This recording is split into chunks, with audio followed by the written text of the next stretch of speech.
Podcast 555 menjadikan yang belum jelas menjadi lebih jelas.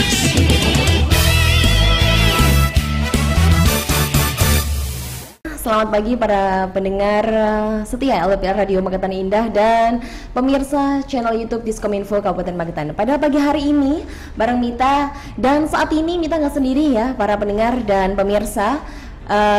Di sini sudah hadir Ketua KPU Kabupaten Magetan yaitu Bapak Naviano Suyidege. Ya, betul. Selamat pagi Pak. Apa kabar? Alhamdulillah baik. Iya. Dan hari ini juga hadir yaitu Ketua Bawaslu Kabupaten Magetan Bapak M. Kilat Adi Nugroho yang saat ini masih perjalanan ya para pendengar. Dan saat ini kita di 1 Maret 2025 mengawali bulan suci Ramadan. Sebelumnya kita mau mengucapkan marhaban ya Ramadan ya buat para pemirsa dan pendengar Radio Magetan Indah. Dan pada hari ini kita akan mengupas tuntas yaitu jalan panjang demokrasi di Magetan, yaitu pemungutan suara ulang.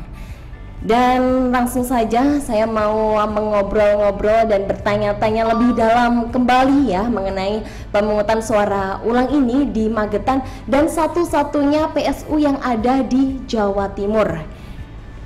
Seperti diketahui bahwa Presiden Prabowo telah melantik kepala daerah terpilih kemarin ya se-Indonesia kemarin pada 20 Februari 2025 dan dilanjutkan dengan retreat di Akademi Militer Magelang, dan saat ini pun seluruh kepala daerah sudah kembali ke daerahnya masing-masing untuk menjalankan tugasnya. Namun berbeda dengan di Kabupaten Magetan ini yang saat ini harus mengadakan pemungutan suara ulang, dan otomatis berarti belum ada kepala daerah terpilih nih siapa yang menjadi bupati dan wakil bupati di Magetan.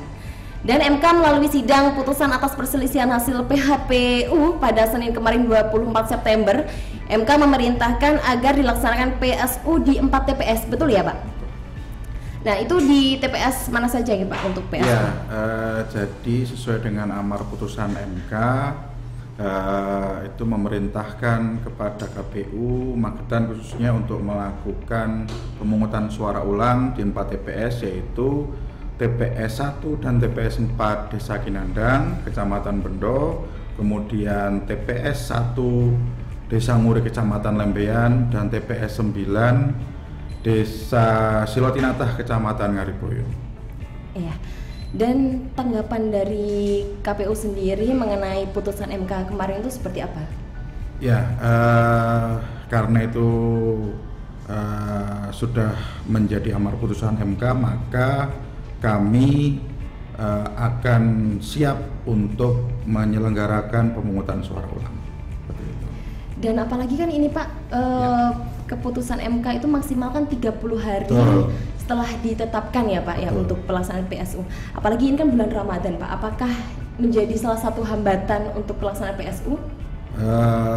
Insya Allah kami sebagai penyelenggara insya Allah tidak ada hambatan walaupun masuk di bulan puasa. Jadi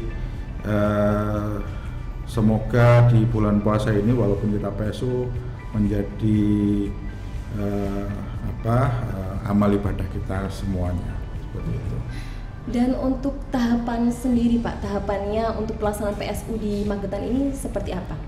Ya, yang pasti terkait dengan PSU ini kita masih menunggu keputusan dari KPU dan juga petunjuk teknis penyelenggaraan PSU ini. Jadi kami di KPU Kabupaten Magetan itu untuk bekerja itu tidak lepas dari peraturan-peraturan yang dibuat oleh KPU RI, seperti itu. Dan untuk sejauh ini udah berada di tahapan mana Pak ini? Ya, terkait dengan pelaksanaan PSU ini yang pasti kami sudah yang pertama kemarin kita sudah membahas dengan internal jajaran kami terkait dengan kesediaan anggaran. Jadi kesediaan anggaran insya Allah sudah jauh dari cukup, karena sisa hibah di KPU Magetan NPHD itu masih tersisa 8,5 miliar. Nah, perkiraan awal kemarin kami sudah merancang anggaran itu kurang lebih untuk penyelenggaraan 4 TPS itu sekitar 700 juta rupiah. Jadi sudah lebih dari cukup. Itu pun juga mungkin yang kita kemarin juga Zoom dengan Kemendagri, dengan KPU RI, dengan provinsi, terutama ditanya berkaitan dengan kesiapan anggaran. Jadi mungkin memang ada beberapa kabupaten kota atau provinsi yang harus melakukan PSU sesuai dengan amar putusan dari MK, namun mungkin kesiapan anggarannya tidak ada seperti itu atau kurang. Nah, alhamdulillah di Kabupaten Magetan itu kita lebih dari cukup, begitu satu. Terus kedua, yang pasti kita membutuhkan surat suara karena kan pemungutan suara ulang ya, logistik. Jadi sesuai dengan jumlah DPT di 4 TPS ini totalnya itu adalah 2.117, ditambah kita menyediakan 2,5% surat suara cadangan. Jadi itu yang kita akan sediakan surat suaranya. Jadi karena kita di seluruh KPU kabupaten kota itu sesuai dengan keputusan KPU RI itu kan pada waktu penyediaan logistik pilkada kemarin itu memang ditambah dengan penyediaan 2.000 surat suara khusus untuk PSU. Nah, karena di Magetan ini DPT 4 TPS untuk PSU ini 2.117 ditambah dengan 2,5% itu masih kurang, berarti kita mencetak sisanya. Jadi kita akan kita sudah plenokan, kita buatkan berita acara untuk sebagai dasar kita pesan di penyedia surat suara kita kemarin, seperti itu. Ya, kalau tadi membahas soal logistik Pak, untuk tempat TPS-nya sendiri itu apakah masih sama seperti yang kemarin atau berbeda?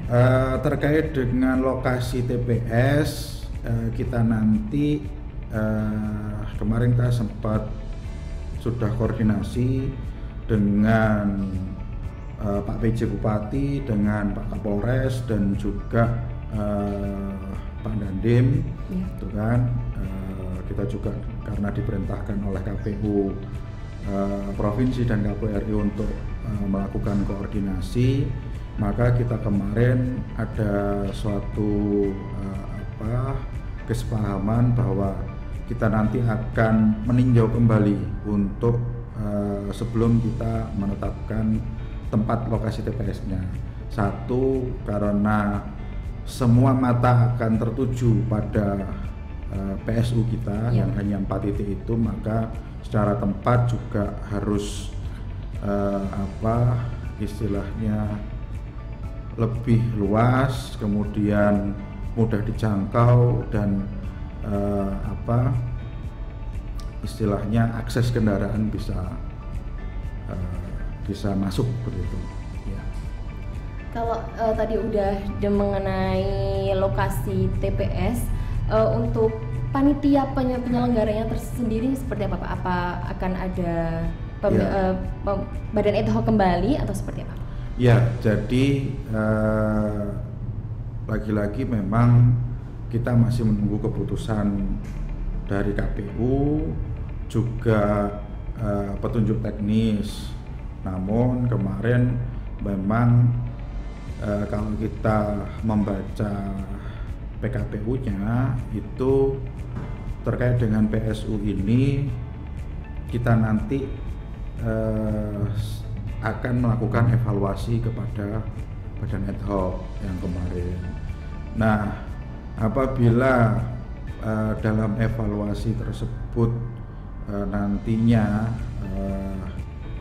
komisioner dari berlima melalui pleno itu menilai bahwa secara administratif para badan ad hoc jajaran kita itu melanggar secara administratif dan lain sebagainya, maka kita tidak akan memakai kembali badan ad hoc tersebut. Jadi yang bisa kita lakukan adalah kita memilih urutan selanjutnya dari rekrutmen yang kemarin itu. Jadi misalkan di KPPS kemarin itu ada 10 urutan teratas yang jadi kan nomor 1 sampai 7. Nah, berarti kalau yang misalkan dievaluasi itu ada 3, berarti 3 di bawahnya itu yang nanti akan menggantikan, seperti itu. Nah, apabila itu sudah habis, berarti nanti akan ada mekanisme mungkin pembukaan rekrutmen atau bisa juga mekanisme penunjukan melalui pemerintah desa setempat, seperti itu. Berarti untuk PPK dan PPS kecamatan setempat berarti diperpanjang kontrak ya Pak, ini Pak ceritanya? Kemungkinannya begitu. Jadi kemungkinannya begitu karena contoh seperti PPS itu kita perlukan untuk pencatatan, misalkan ada pemilih pindah masuk, dan dia mau mendaftarkan sebagai pemilih, maka perlu penyelenggara di tingkat desa tersebut untuk melakukan pencatatan dan melaporkan berjenjang ke atas ke kami, ke KPU, seperti itu. Tadi ngomong-ngomong soal pemilih Pak, ini apakah nantinya akan ada coklit ulang? Tidak ada. Jadi sesuai dengan amar putusan MK itu kita hanya melakukan pemungutan suara ulang, tidak mengulang tahapan, gitu ya, tidak mengulang tahapan. Jadi kita hanya melakukan pemungutan suara ulang. Nah, pemungutan suara ulang ini kan ada beberapa yang perlu kita memang harus siapkan, seperti badan ad hoc, kemudian logistik, kemudian anggaran, dan yang terutama itu adalah juga sosialisasi. Jadi kami nanti akan melakukan sosialisasi kepada jajaran stakeholder, kemudian juga yang terpenting adalah sosialisasi di 4 TPS tersebut. Tapi sejauh ini belum ada indikasi kesalahan administrasi ya Pak untuk? Kita nanti akan bahas lagi dalam pleno. Kemungkinan nanti antara di hari Senin atau Selasa kita akan gelar pleno, karena besok Senin itu kami juga masih akan diundang oleh KPU RI terkait dengan daerah yang sedianya akan menggelar pemungutan suara ulang. Nah, di situ nanti kami akan mendapatkan arahan lebih lanjut untuk menjadi bahan dasar kami melakukan pleno di tingkat kabupaten, seperti itu, Pak.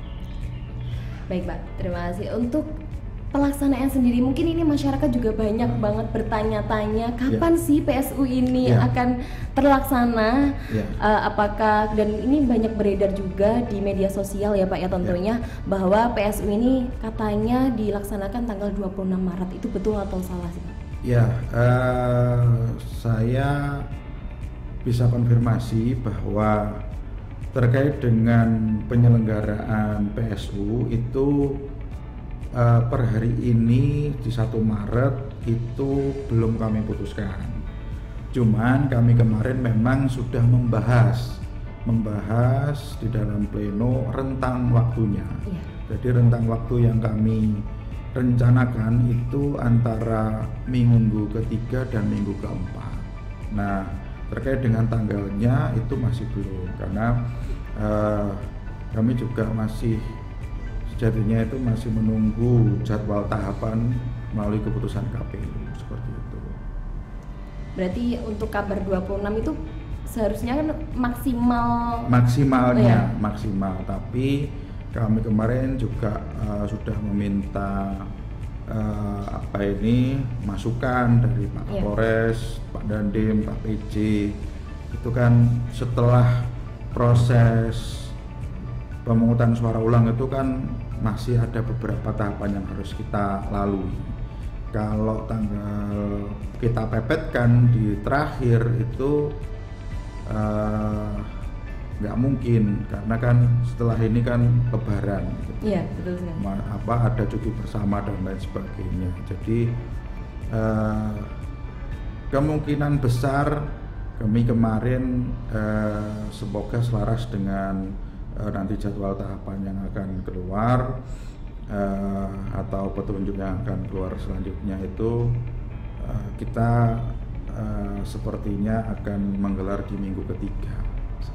Rencananya minggu ketiga. Iya, antara minggu ketiga keempat, tapi kita mungkin lebih prefer minggu ketiga karena satu, persiapan tidak terlalu mepet, kemudian juga kita masih ada tahapan selanjutnya, rekapitulasi mulai dari penghitungan di TPS, untuk rekapitulasi di kabupaten sampai kita penetapan, itu masih ada jarak waktu sebelum sebelum cuti bersama Lebaran begitu. Kalau tadi ngomong-ngomong soal perhitungan dan rekapitulasi Pak, banyak sekali PPS itu yang apalagi KPPS ya Pak ya, soal sirekap Pak, apakah nanti ini akan ada rekapitulasinya pakai sirekap lagi atau manual? Kalau dari kemarin itu kan kita pakai sirekap gitu ya.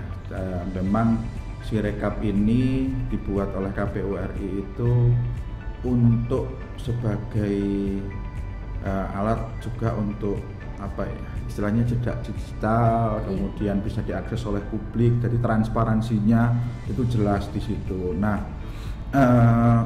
terkait dengan PSU ini saya kira tidak akan jauh berbeda, tapi memang karena secara aturan kita juga masih menunggu, jadi tapi saya kira tidak akan jauh berbeda dengan pemungutan suara yang sebelumnya. Yang pilkada kemarin ya? Iya, betul.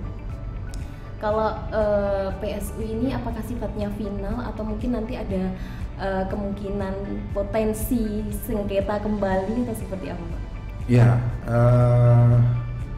kalau yang disebutkan MK kemarin itu kan hanya tidak perlu menyampaikan hasil pemungutan kepada MK. Nah, kita juga tidak mau mendahului begitu ya. Nanti kita tunggu dulu, dalam 1-2 hari ini mungkin ada keputusan KPU yang keluar atau juknis. Nah, itu nanti juga akan menjadi dasarnya kami, karena kami juga butuh intens juga untuk konsultasi juga dengan KPU RI dan KPU provinsi seperti itu. Iya. Dan tentunya Pak, ini juga merupakan banyak sekali di telinga masyarakat, bahkan mindset masyarakat itu bahwa sebenarnya kan asasnya pemilu itu kan pilkada itu lu berjurdil ya Pak ya. Nah, sedangkan banyak sekali kalau apalagi ini memanas-panasnya karena PSU untuk money politik itu seperti apa ya Pak ya?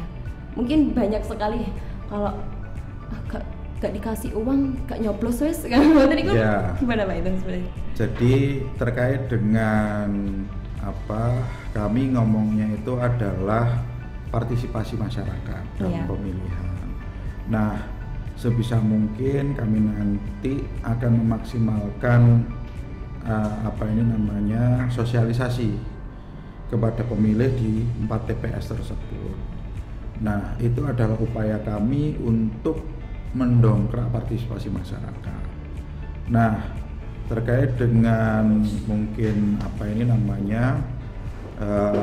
money politik itu sebetulnya adalah tanggung jawab kita bersama, gitu ya, tanggung jawab kita bersama. Namun terkait dengan itu, regulasi tersebut itu adanya kan nanti yang menangani adalah Bawaslu. Kalau kita hanya mensosialisasikan bagaimana pentingnya untuk memilih kepala daerah kita untuk pembangunan 5 tahun ke depan, kurang lebih seperti itu.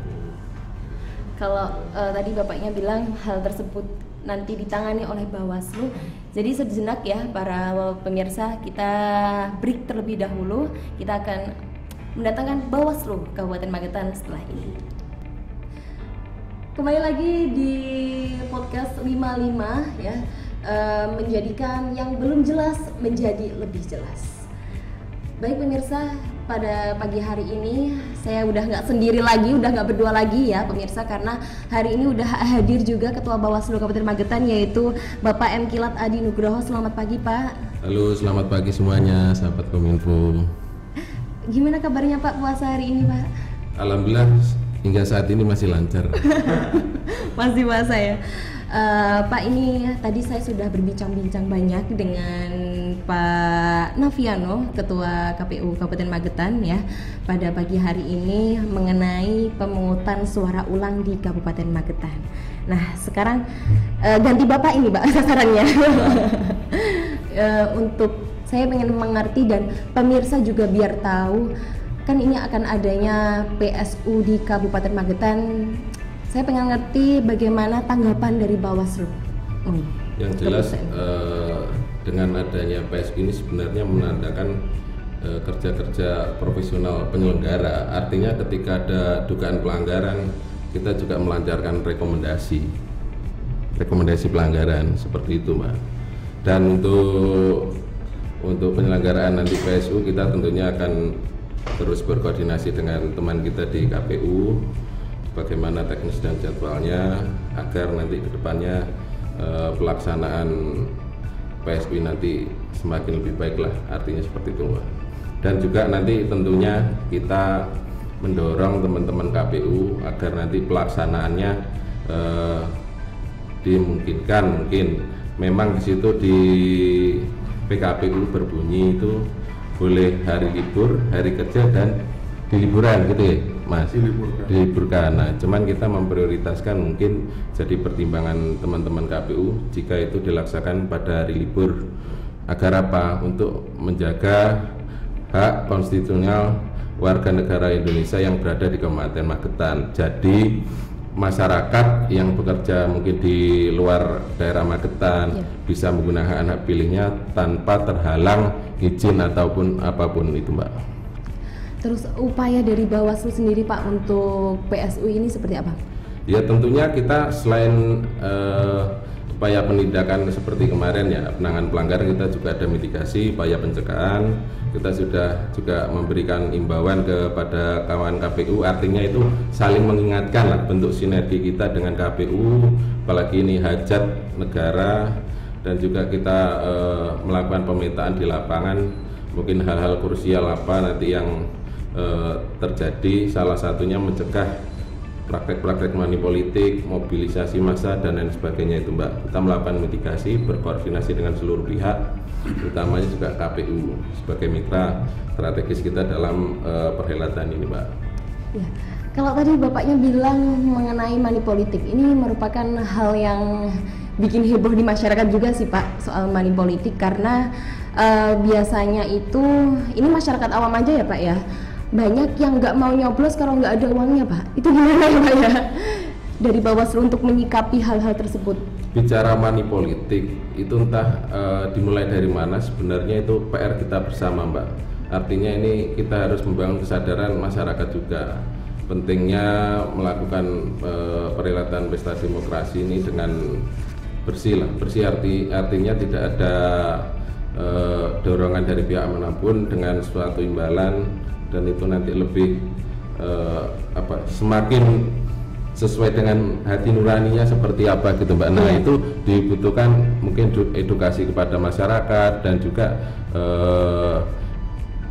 tentunya tokoh-tokoh masyarakat lah itu harus menanamkan kepada warganya pentingnya kesadaran politik dan juga diatur sebenarnya di regulasi itu manipolitik itu adalah bentuk pidana Mbak.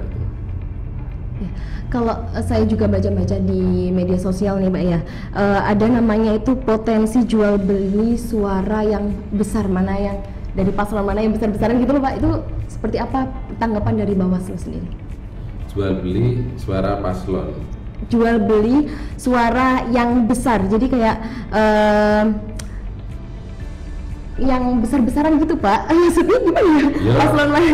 Gini Mbak, kalau kami dari sisi Bawaslu ya, jika itu memang ada, silakan laporkan ke Bawaslu. Tentunya di Bawaslu sendiri itu ada pola-pola penanganan pelanggaran juga. Jadi kita tidak bisa serta-merta ketika ada aduan langsung menjustis ini bersalah. Tentunya kita melakukan pengumpulan bahan bukti keterangan dan juga kajian untuk menentukan itu sebuah pelanggaran atau bukan, seperti itu Mbak. Jadi kalau memang ada praktek itu silahkan laporkan ke kita. Ya, jadi bagi pemirsa yang nantinya mungkin ada praktek-praktek yang tidak benar di masa-masa PSU nantinya, baik sebelum maupun sesudah, nanti langsung aja lapor ke Bawaslu. Nanti biar ditindaklanjuti oleh pihak dari Bawaslu. Seperti itu ya Pak ya? Ya Mbak, menambahkan Mbak. Ya. Menambahkan, jadi di Bawaslu itu ada, selain ada laporan juga temuan Mbak. Laporan itu bisa dari masyarakat, temuan itu dari pengawas kita sendiri. Nah itu prosesnya itu berbeda. Kalau laporan itu memang ada regulasi yang harus dipenuhi. Kurang satu syarat pun itu tidak bisa. Cuman kita di Bawaslu tidak mungkin abai. Ketika mungkin ada sedikit informasi, kita terjun ke lapangan untuk menggali sebuah fakta, untuk mencari temuan, gitu Mbak. Jadi mungkin yang berkembang di masyarakat ada laporan tidak ditindaklanjuti, itu tidak benar. Secara laporan administrasi memang itu belum terpenuhi. Cuman secara informasi kita tetap mengumpulkan barang bukti keterangan di lapangan. Buktinya kemarin juga ada temuan dan seperti itu Mbak. Jadi begini, sebenarnya KPU dan Bawaslu itu menurut saya saling melengkapi Mbak. Jadi tidak mungkin lah dari teman-teman KPU itu bisa full all out tanpa adanya sedikit celah kesalahan lah. Secara SDM juga mungkin terbatas. Nah artinya dari Bawaslu bisa ketika mungkin ada celah yang kurang pas, kita mengingatkan, kita kolaborasi seperti itu Mbak. Jadi tidak bisa dari sudut pandang adanya PSU itu ketidakprofesionalan, malah justru adanya PSU kita mengungkap sebuah fakta itu.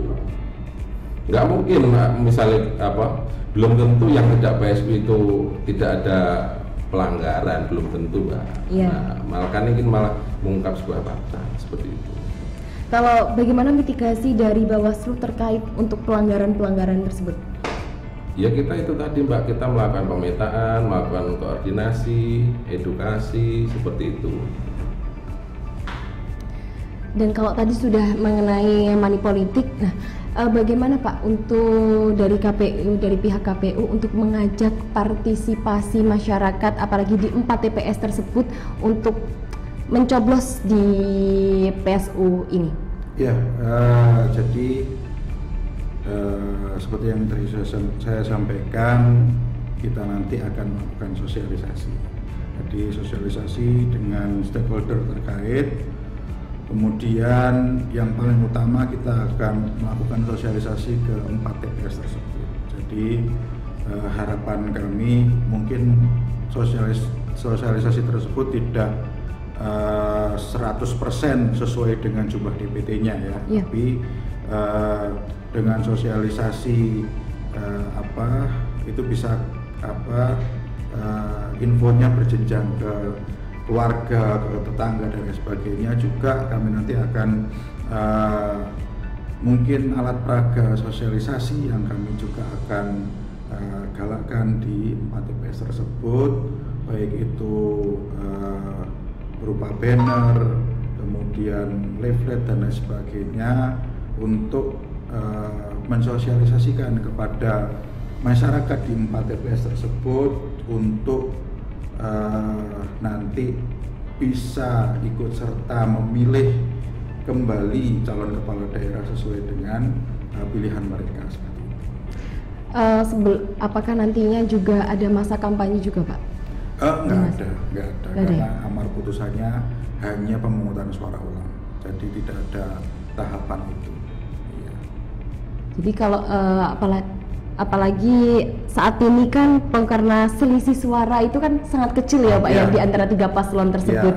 Nah, bagaimana dari KPU ini meminimalisir dan dari Bawaslu juga ya meminimalisir perselisihan di tengah-tengah masyarakat mengenai hal tersebut, dan mungkin apakah ada potensi sengketa kembali setelah PSU ini? Ya, terkait dengan selisih itu memang selisihnya lumayan cukup kecil ya, karena itu juga yang menjadi dasar mungkin dari MK untuk salah satunya kenapa Magetan ini permohonannya bisa lanjut terus gitu ya, karena selisihnya kan hanya 0,3% atau 1.264 suara. Nah, dengan jumlah DPD di 4 TPS tersebut itu sekitar 2.117 ya, yang kita ketahui dari DPT di 2024 kemarin di Pilkada. Jadi kemungkinan itu bisa kita tidak tahu nanti apa yang terjadi seperti itu. Namun untuk terkait dengan penyelenggaraan besok, kami seperti yang sudah saya sampaikan, kita berkoordinasi dengan Pak PJ Bupati dan Pak Kapolres dan Pak Dandim terkait dengan keamanan penyelenggaraan pemungutan suara ulang. Jadi selain kami mensosialisasikan terkait dengan pentingnya memilih kepala daerah di 4 TPS tersebut, pemilihan suara ulang, juga supaya tidak ada gangguan keamanan, kami juga berkoordinasi dengan utamanya kepolisian dan juga Kodim untuk memitigasi awal supaya peta-peta kerawanan konflik di 4 TPS tersebut bisa istilahnya ditanggulangi atau dimitigasi supaya tidak terjadi hambatan secara keamanan seperti itu. Kalau dari Bawaslu? Ya tentunya untuk mitigasi seperti itu hampir sama lah Mbak. Cuman kita nanti akan melakukan patroli Mbak.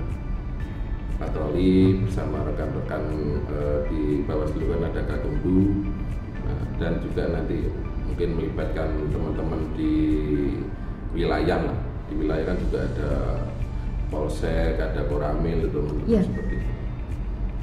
Terus dengan masyarakat Magetan ini dengan adanya PSU kan semakin intens sekali menyoroti kegiatan ini ya di 4 TPS tersebut. Nah, mungkin gimana memperhatikan penyelenggara pemungutan tersebut, dan gimana tanggapan dari Bapak Bawaslu dan KPU? Apakah merasa ada tekanan Pak untuk pelaksanaan PSU ini? Ya, kalau di KPU sendiri, insya Allah dan alhamdulillah sampai hari ini tidak ada tekanan, gitu ya, tidak ada tekanan. Jadi kami semaksimal mungkin akan bekerja sesuai dengan regulasi, sesuai dengan aturan-aturan yang berlaku. Terkait dengan penyelenggaraan, insya Allah nanti untuk supervisi di 4 TPS tersebut, kita nanti di masing-masing TPS itu nanti kita kemarin sudah sepakati di masing-masing TPS itu nanti ada 1 komisioner KPU Kabupaten. Jadi langsung nanti kita akan memantau terjun langsung ya? Terjun langsung di 4 TPS tersebut. Jadi karena kan kami komisioner kan ada berlima di KPU ya, jadi nanti masing-masing komisioner nanti akan standby di masing-masing TPS untuk memantau dan nanti satu mungkin akan berkeliling. Mungkin dari Bawaslu? Kalau dari Bawaslu sebenarnya ini dari pendapat saya saja ya. Iya. Kalau bicara tekanan itu kembali lagi ke komunikasi menurut saya. Ketika semua bisa dikoordinasikan, dikomunikasikan, insya Allah kondisi pelan-pelan seperti itu. Dan tadi juga udah menyinggung masalah patroli ya Pak ya, di antara Bapak. Tahapan dari patroli ini dimulai kapan Pak ini untuk kesiapannya? Tentunya nanti kita menunggu dari KPU nanti teknis dan jadwalnya seperti apa. Nanti kita mulai start ini kita juga sudah mulai rapat di internal lah terkait patroli tersebut, dan di tahapan kemarin itu kita juga ada patroli kawal hak pilih dan lain sebagainya itu ada. Nah ini nanti akan kita pola lagi, mungkin lebih intens lah. Dan kalau tadi kan dari pihak KPU sudah menjelaskan juga Pak tadinya kalau untuk badan ad hoc itu masih ada ya Pak. Kalau dari Bawaslu juga masih ada Panwascam atau PKD?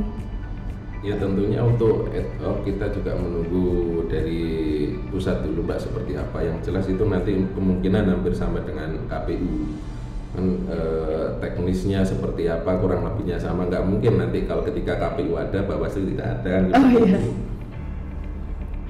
Dan untuk dan sekali lagi pemirsa juga ingin mengetahui Pak jawaban yang pasti ya tentunya, apakah PSU ini pemungutan suara ulang di Magetan ini final atau bagaimana Pak? Mungkin bisa ditegaskan kepada seluruh masyarakat biar masyarakat nggak menerima berita-berita yang hoax juga dan simpang siur yang tidak.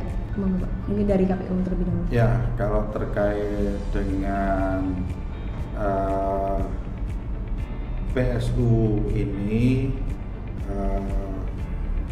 memang di regulasi itu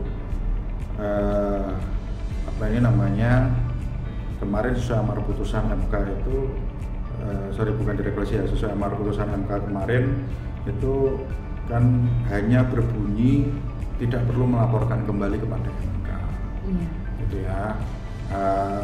Namun kita juga menunggu gitu ya, karena kita memang di kabupaten itu hanya pelaksana begitu ya, karena yang membuat regulasi itu kan di RI semua. Nah, cuman kalau kita kemarin konsultasi itu harusnya PSU ini sudah final begitu, karena ada amar yang dibacakan bahwa tidak perlu lagi menyampaikan kepada MK. Namun kita tunggu saja, barangkali nanti ada penjelasan lebih lanjut di regulasi yang akan dikeluarkan oleh KPU RI itu seperti apa. Tapi sepertinya itu akan final, karena kalau kita lihat bersama mungkin kalau insya Allah kita selenggarakan dengan baik, kemudian karena saya kira dengan PSU 4 TPS ini kan semua mata akan tertuju. Jadi semua orang akan menyoroti gitu ya. Jadi saya kira kecil kemungkinan untuk istilahnya terjadi kesalahan-kesalahan ataupun mungkin ada tindakan-tindakan yang di luar dengan ketentuan itu, saya kira akan sangat kecil sekali. Jadi kita berharap bersama semoga nanti hasil dari pemungutan suara ulang ini bisa diterima oleh semua pihak seperti itu. misal ada kecurangan lagi nih Pak, terdapat kecurangan lagi, gimana nanti? Apakah tuntas sampai di Bawaslu aja atau ada potensi ada sengketa kembali? Ya untuk ini kita upayakan nanti selesai di bawah seperti itu Mbak. Berarti selesai sampai di Bawaslu saja ya? Iya, kita upayakan seperti itu. Intinya kita berupaya yang terbaik lah seperti itu. Tapi harapannya juga yang baik-baik juga ya, tentunya Pak. Itu harus Mbak, berpikir positif itu juga harus.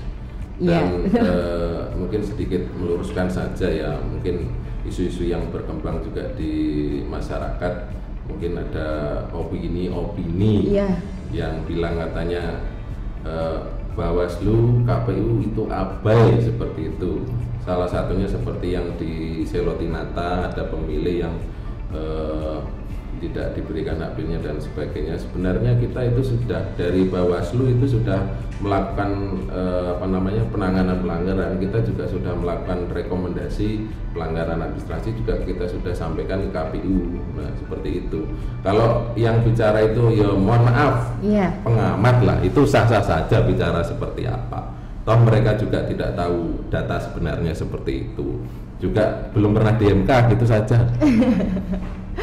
Ya tentunya harapan kita bersama antara KPU, Bawaslu dan semua stakeholder terkait tentunya pemungutan suara ulang di Magetan ini berjalan dengan lancar dan Kabupaten Magetan segera bisa menentukan siapa bupati dan wakil bupati terpilih nantinya.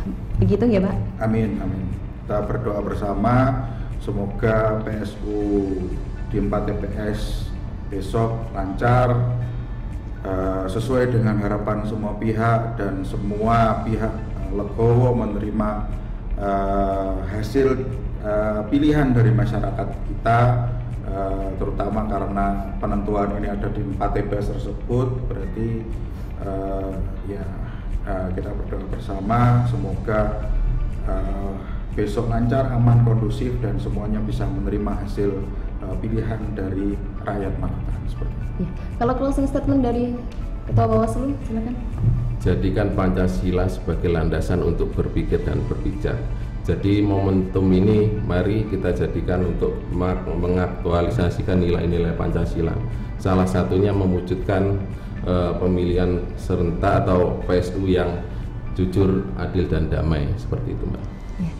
Terima kasih kami ucapkan kepada Ketua KPU Kabupaten Magetan dan Ketua Bawaslu Kabupaten Magetan.